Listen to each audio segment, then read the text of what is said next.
नमस्कार, आपला महाराष्ट्र में आप सभी का स्वागत है। मैं हूं आपके साथ प्रियंका तिवारी। खबरों को विस्तार से जानेंगे। बीजेपी सांसद किरीट सोमैया ने कहा कि उद्धव ठाकरे गुट के विधायक और पूर्व मंत्री अनिल परब के बांद्रा स्थित अवैध कार्यालय को तोड़ दिया गया है। सरकार के मंत्री अनिल परब का बांद्रा पूर्व महड़ा कॉलोनी में जो अनधिकृत कार्यालय था, आज उसको गिराया गया। नवंबर 2021 में लोकायुक्त ने यह कार्यालय गिराने का, तोड़ने के आदेश दिए थे, लेकिन तत्कालीन मुख्यमंत्री उद्धव ठाकरे के कारण वो कार्यालय तोड़ा नहीं गया था। आज अनिल परब का कार्यालय तोड़ दिया गया। उद्धव ठाकरे सरकार के मंत्री अनिल परब का बांद्रा पूर्व महड़ा कॉलोनी में जो अनधिकृत कार्यालय था, आज उसको गिराया गया।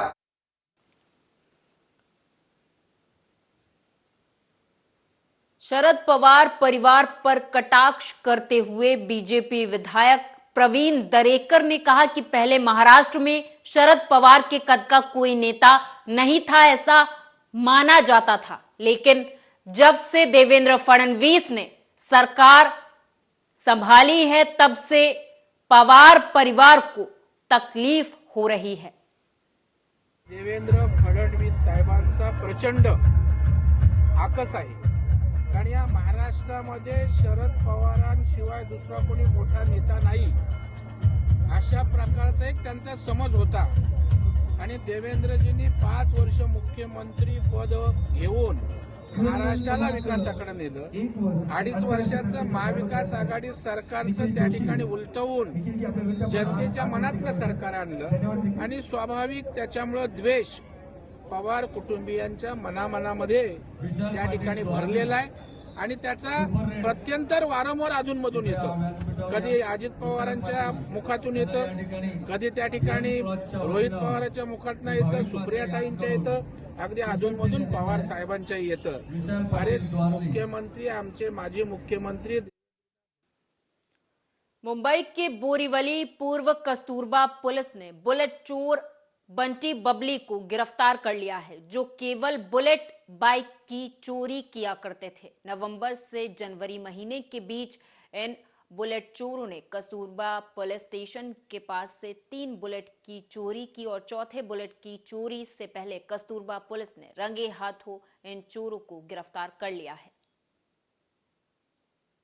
से मुझे मेरे बुलेट चलाने वाले भाइयों को एक संदेश देना है कि आप जब बुलेट पार्क करते हो ऑफिस के नीचे या घर के नीचे, तो जरूर उसे लॉक करिए। ओवर कॉन्फिडेंस मत रखिए कि बुलेट कोई चोरता नहीं।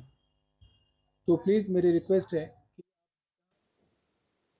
पुणे के पास पिंपरी में एक पुराने टायर्स के गोडाउन में तड़के 3 बजे के करीब आग लग गई। आग इतनी ज्यादा थी कि पास के मैक्स अस्पताल में भी आग लगने का खतरा बना हुआ था, जिसे देखते हुए अस्पताल में भर्ती 19 मरीजों को दूसरे अस्पताल में सुरक्षित भेज दिया गया, तो वहीं आग पर काबू पा लिया गया है।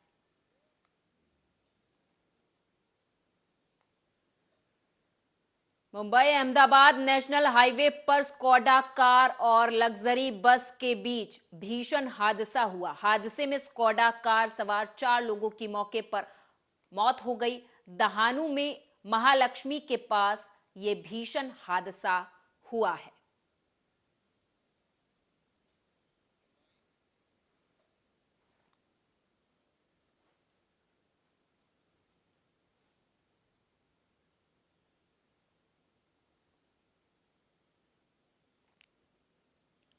मुंबई के Tata institute of social sciences में बीबीसी की डॉक्यूमेंट्री की स्क्रीनिंग कॉलेज कैंपस में की गई।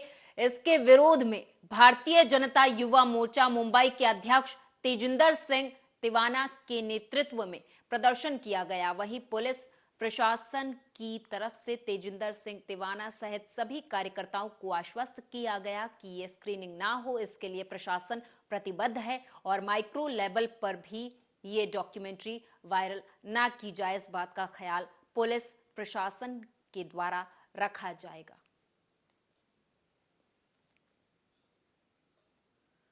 मुंबई के शैलेंद्र महाविद्यालय में 11वीं में पढ़ने वाली छात्रा सुष्मिता दिलीप सिंह को भारत सरकार के रक्षा मंत्रालय की तरफ से आर्मी और तिरंगा झंडा की उत्कृष्ट पेंटिंग बनाने पर दिल्ली में रक्षा मंत्री राजनाथ सिंह ने सम्मानित किया है।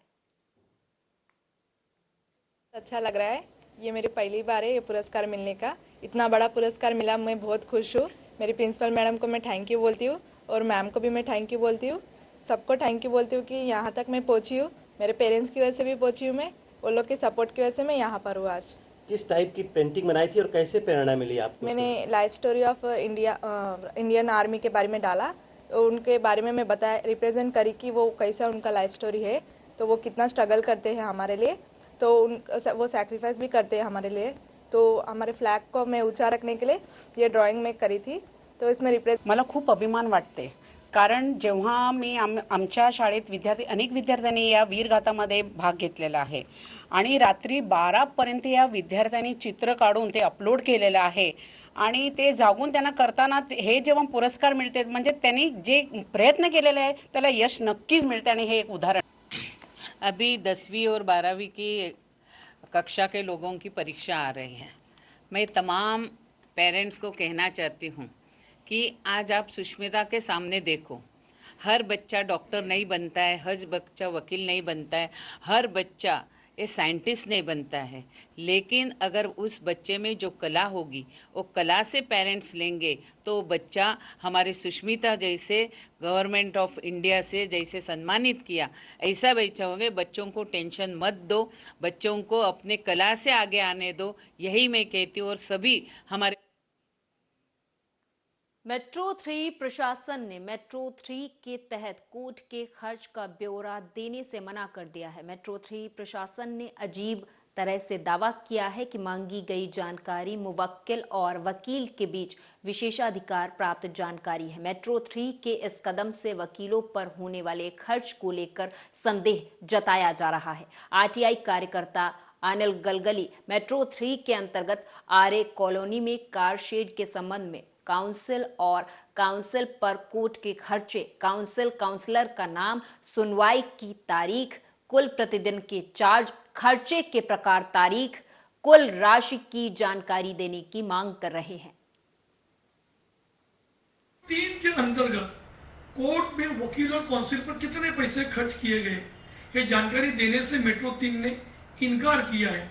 मेट्रो 3 ने हमारी आरटीआई अर्जी पर यह तर्क दिया है कि सूचना के अधिकार की धारा 8(1)(e) के तहत ये जो पूरा मामला उपभोक्ता और वकील के बीच के होने से ये उनका विशेष अधिकार है। निश्चित तौर पर जिस तरह से पैसे खर्च किए गए हैं उसकी जानकारी मुंबई करों को मिलनी आवश्यक है, क्योंकि मुंबई करों के टैक्स के पैसे से ये पैसे खर्च किए गए हैं। हमने इस बारे में जो हमें सूचना देने से इनकार किया गया है उसे लेकर हमने प्रथम अपील दायर भी की है। हमारी सरकार से इतनी मांग है, जो भी पैसे खर्च हुए हैं उनमें वकीलों के नाम, काउंसिल के नाम, ये जानकारी आप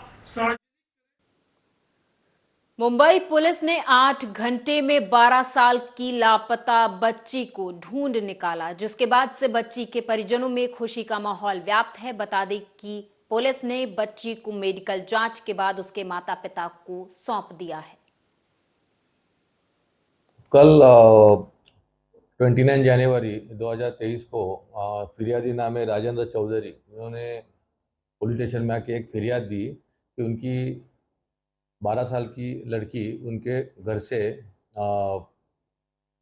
किसी को बिना बताए निकल गई है। तो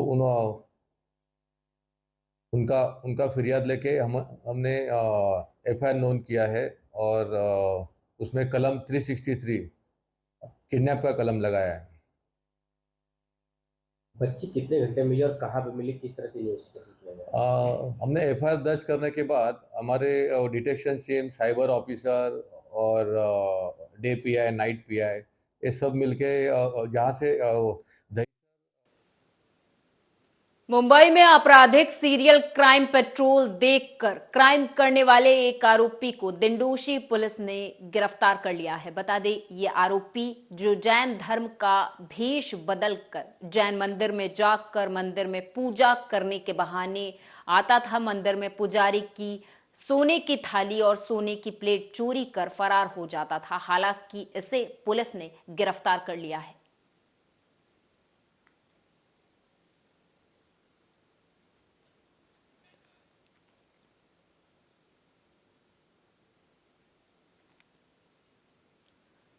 महाराष्ट्र में लोकसभा चुनाव को लेकर पेश किए गए तथ्यों को लेकर राष्ट्रवादी कांग्रेस पार्टी के प्रवक्ता महेश तापसे ने प्रतिक्रिया देते हुए बीजेपी को आड़े हाथों लिया। इस दौरान क्या कुछ कहा, सुनाएंगे। महाराष्ट्र की लोकसभा सीटों को लेकर India Today C Voter mood of the nation का सर्वे आया है।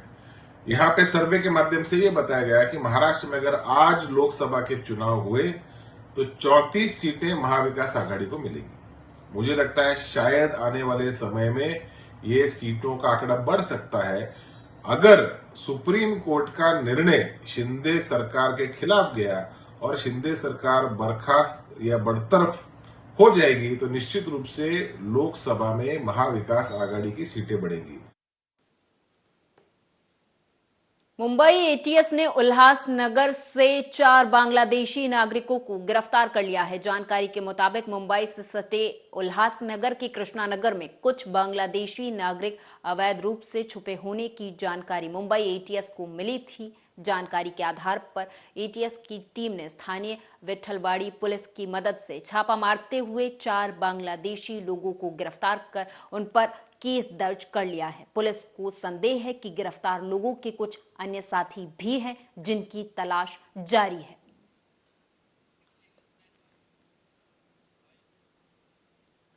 कल्याण के डोंबिवली और भिवंडी से मोटरसाइकिल चोरी कर उन्हें महाराष्ट्र के विभिन्न शहरों में बेचने वाले एक शातिर चोर को कल्याण क्राइम ब्रांच ने गिरफ्तार कर लिया है और उसके पास से 13 टू व्हीलर गाड़ियां बरामद की हैं। आरोपी का नाम शुभम भास्कर पवार बताया गया है, जो कि भिवंडी के राजनौली में रहता है, लेकिन वो लातूर जिले के निलंगा तालुके का मूल निवासी है।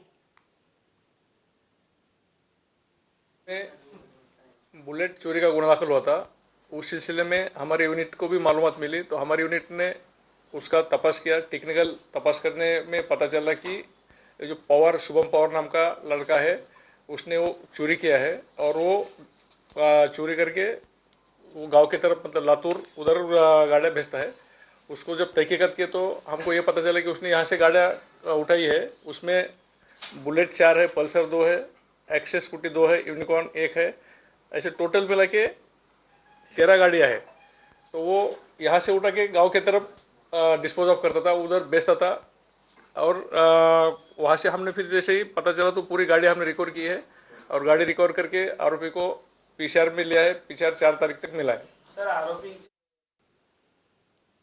मुंबई के मलाड पुलिस ने एक ऐसे आरोपी को गिरफ्तार किया है जो कि नाबालिग लड़कियों को अश्लील मैसेजेस और अश्लील वीडियोस भेजा करता था। यह आरोपी एक ऐप के माध्यम से लड़कियों का नंबर निकालता था और उन पर अश्लील मैसेजेस और वीडियोस भेजा करता था।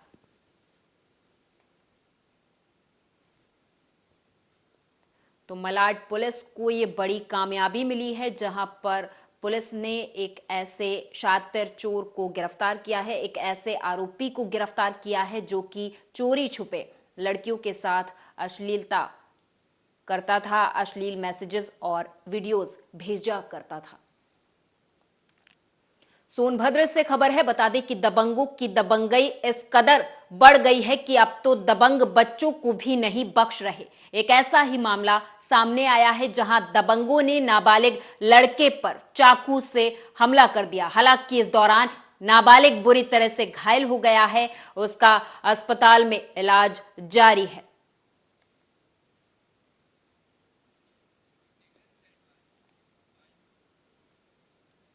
डोंगरगांव से खबर है, बता दें कि डोंगरगांव में देसी शराब दुकान कर्मचारियों की दबंगई सामने आई है। दरअसल शराब लेने गए युवक को शराब दुकान कर्मचारियों ने दौड़ा दौड़ा कर बेरहमी से पीटा। तो वहीं खबर ये भी है कि शराब कर्मचारियों से कमीशन लेकर ज्यादा मात्रा में शराब देने का भी आरोप उस पर लगा है।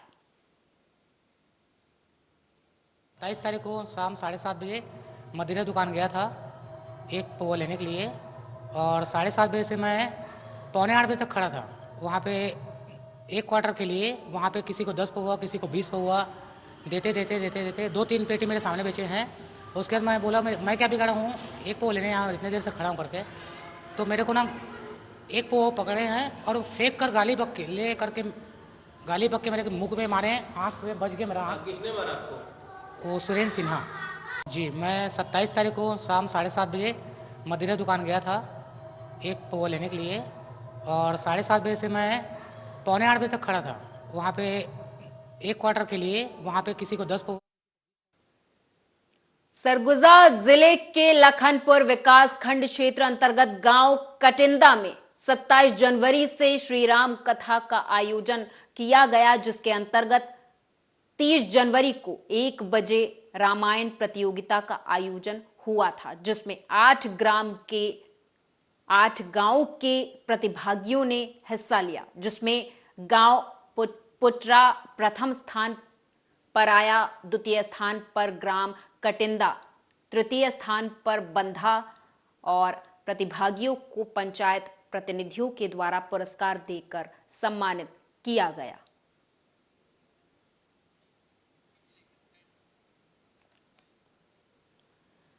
तो वहीं सरगुजा जिले के सीतापुर निवासी आकांक्षा सिंह राजपूत ने रायपुर में आयोजित कंटेस्टेंट में मैसेज, आपको बताते चले कि आकांक्षा सिंह राजपूत मिसेज छत्तीसगढ़ चुनी गई हैं। प्रदेश भर की 30 से अधिक युवतियों और महिलाओं ने इसमें हिस्सा लिया था। सभी प्रतिभागियों ने प्रतियोगिता के अलग अलग राउंड में अपनी प्रस्तुति दी थी।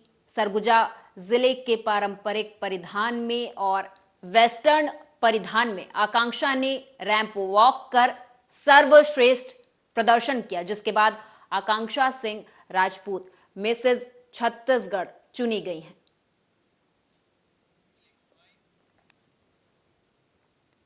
एटा के कोतवाली देहात क्षेत्र के अंतर्गत हुए पति और पत्नी के डबल मर्डर से क्षेत्र में हड़कंप मच गया। दंपत्ति की चाकू से गोद कर निर्मम हत्या कर दी गई।